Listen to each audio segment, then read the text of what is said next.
Procesi i dezinsektimit nga mushkonjat në Vlorë nuk ka nisur ende. Edhe pse institucionet thanë se do të startonte në fillim të muajit prill, kjo gjë nuk ka ndodhur.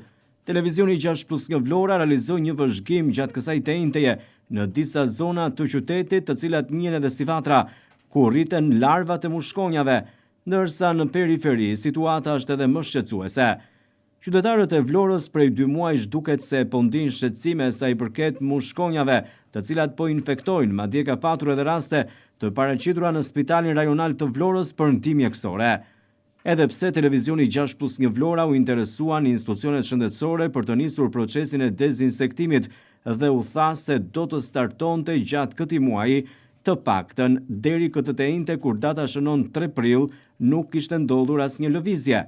Edhe pse larvat tashmë nuk ekzistojnë më, pasi ato janë rritur dhe janë zhdruar në mushkonja që po shqetësojnë çdo ditë më shumë qytetarët.